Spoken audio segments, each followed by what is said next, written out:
"They're cutting the program at the end of the year, Miss Aliev. I wanted you to hear it from me before the kids do." Nadia Aliev set her tote bag on the desk that was not yet hers and waited for the rest of the sentence. Principal Wendell Krauss did not give her one.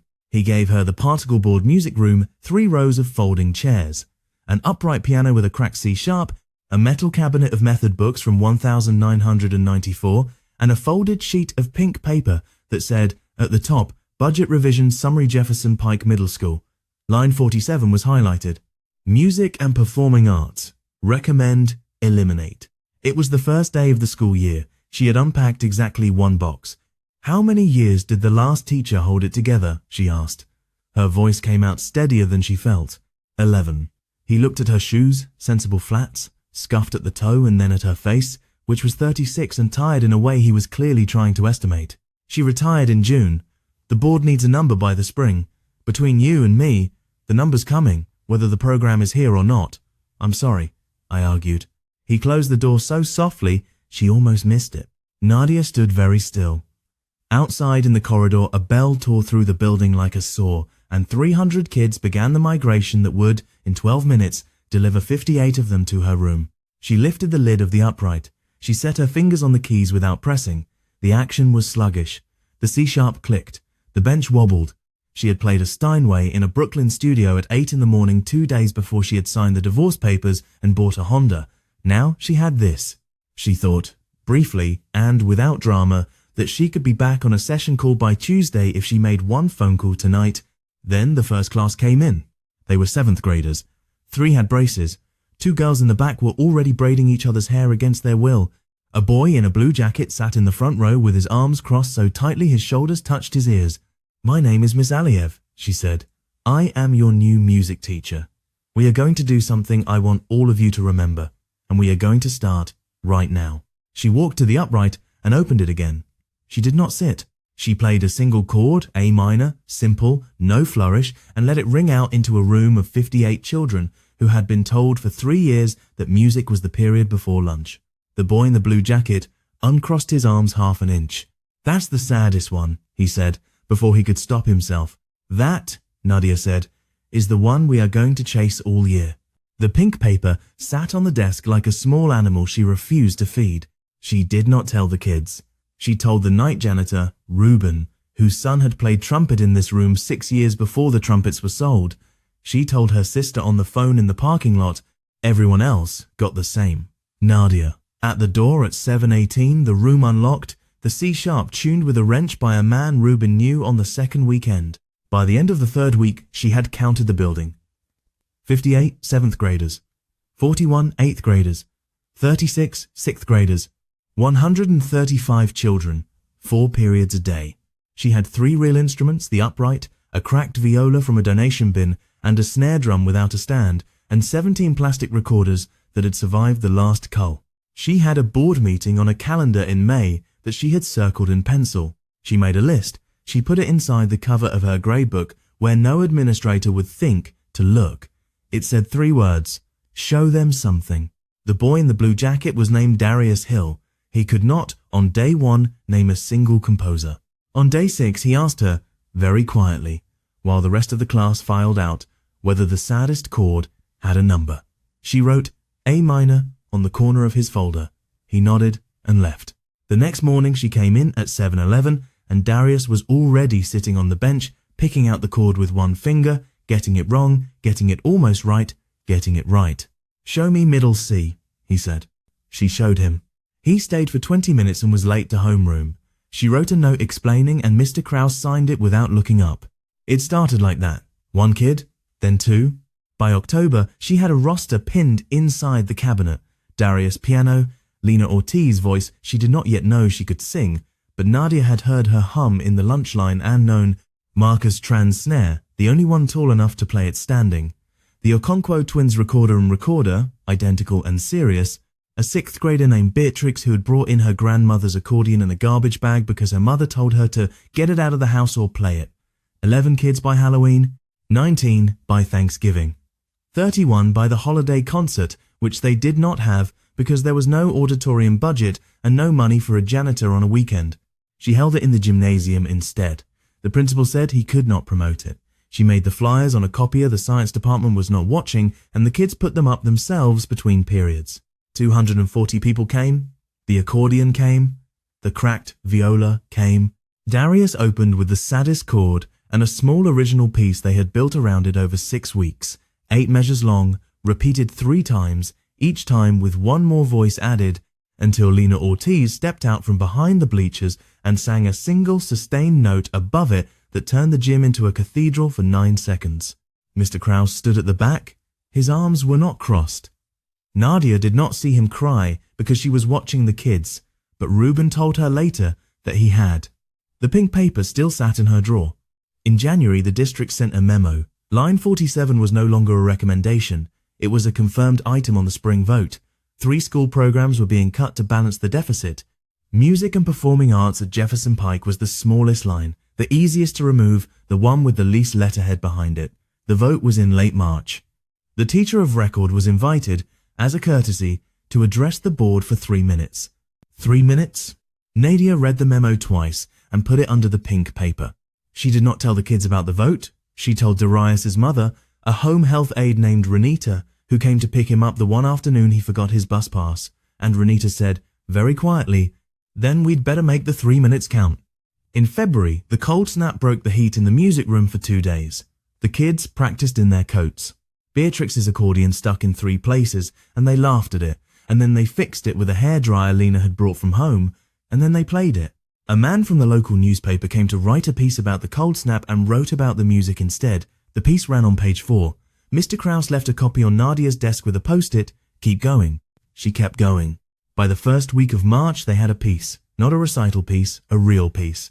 12 minutes of music for the 11 children who had become the core ensemble piano, voice, snare, accordion, 2 recorders, the cracked viola, 3 other voices, and a hand drum Marcus had built out of a paint bucket.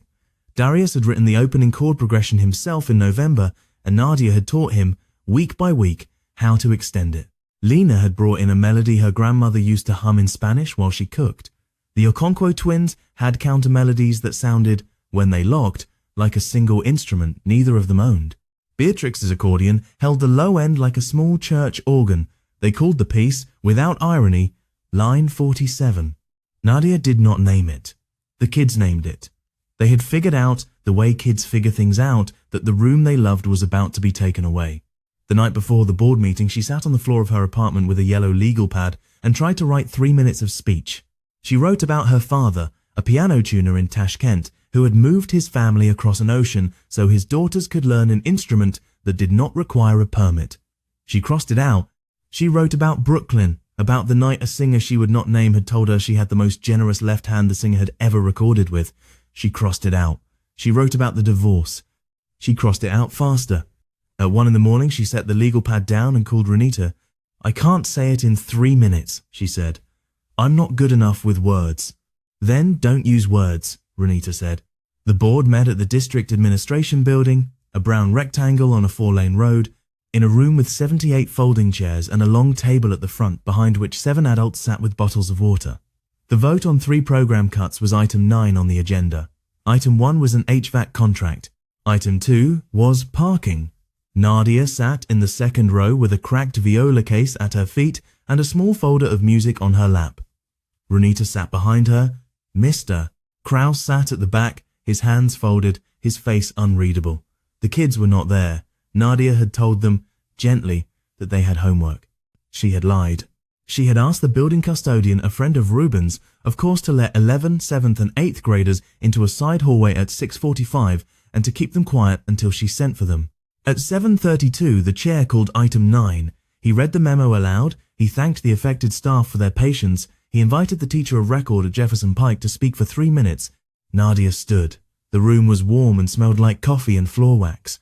Her hands were steady, which surprised her again. She walked to the small lectern. The chair smiled tightly and gestured at the microphone. I'd like to use my 3 minutes, she said, to play you a piece of music. With your permission, I'd like to bring in the ensemble. It's 11 children. They're already here.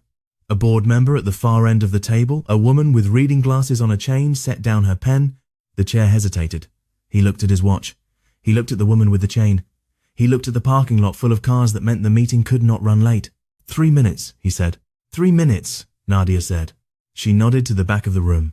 Mr. Kraus stood up, walked out through the side door, and came back a moment later with the 11 children behind him in a single quiet line. Marcus carried the paint bucket drum. Lena had her hands folded in front of her like a small choir girl. Beatrix's grandmother's accordion looked enormous against her ribs. Darius came last, with no instrument, because there was no piano in the room. He stopped in front of Nadia, looked at the long board table, and looked at her. "Use the lectern," he whispered. "I'll sing the chord." It took her 1 second to understand. She moved aside. Darius stepped up to the microphone. He was 13 and a half, and his voice had not yet broken and hummed. On pitch. The opening of the saddest chord. Lena answered, "Low," beside him. The Okonkwo twins came in third and fourth, a bare interval apart. Marcus tapped a soft pulse on the paint bucket with the flat of his palm. Beatrix opened the accordion the width of a hand and laid down the low fifth. The cracked viola, in the hands of a 14-year-old named Eliana, who had not spoken in this story but who had practiced every Tuesday and Thursday for 4 months, drew a single long bow across 2 strings. There was no piano. There did not need to be. The piece took 2 minutes and 48 seconds. Nadia counted because the chair had asked for 3. It moved from the saddest chord into the melody Lena's grandmother used to hum, slowly, the way a window opens in a small kitchen. The twins' counterline came in at the 30-second bar and locked, and a man on the board, grey hair, blue shirt, who had been writing on a legal pad, stopped writing. The accordion swelled. The viola climbed. Darius hummed under it all, the saddest chord in a major he had never been taught, and Lena took the melody up to a note Nadia had not asked her for, a note Lena had simply known was there. The room did not breathe. At 2 minutes 36, the snare bucket fell silent and the recorders cut out, and Lena held 1 note above the accordion's last sustained chord for the count of 9. Nadia watched the woman with the reading glasses take the glasses off and not put them back on. The chord faded into the warm, coffee-smelling air. Silence. Then a sound Nadia had not heard inside a room of school board members before. It was not applause first. It was a breath, a single, collective, audible breath, drawn in by 78 adults at once, and then the grey-haired man on the board put his pen down on the table, stood up out of his chair, and clapped twice before he remembered where he was. The woman with the chain stood second, the chair stood third. By the time the room was on its feet, there was no count and no order, and Renita was on her feet behind Nadia with her hand pressed flat over her mouth, and Mr. Kraus, at the back, had his face in his hands. The chair had to wait 2 full minutes for the room to sit down. When it did, he cleared his throat. He looked at the printed agenda in front of him. He looked at the 11 children, still standing in their line. He looked at Nadia.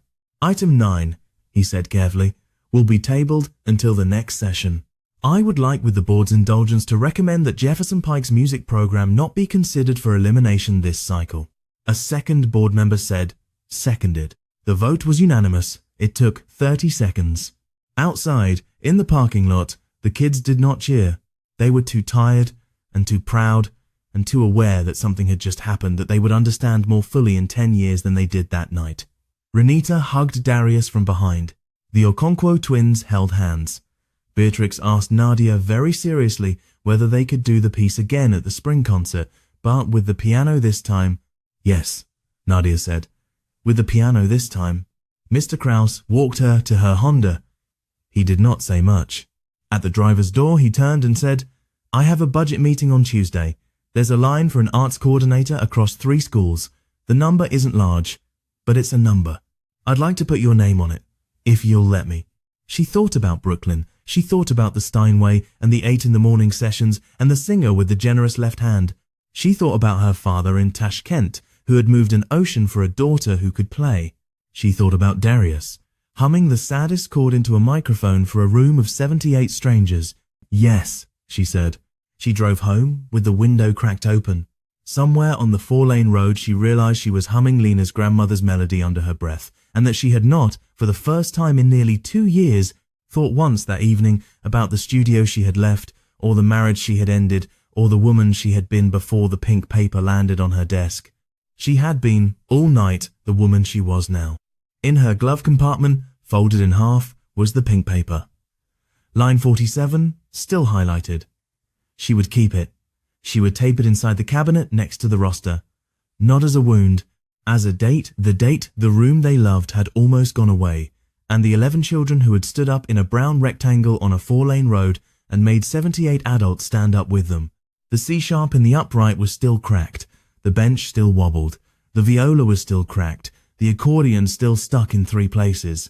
The room was still there, and in the morning, at 7:11, Darius would be on the bench, picking out a chord with one finger, getting it almost right, getting it right.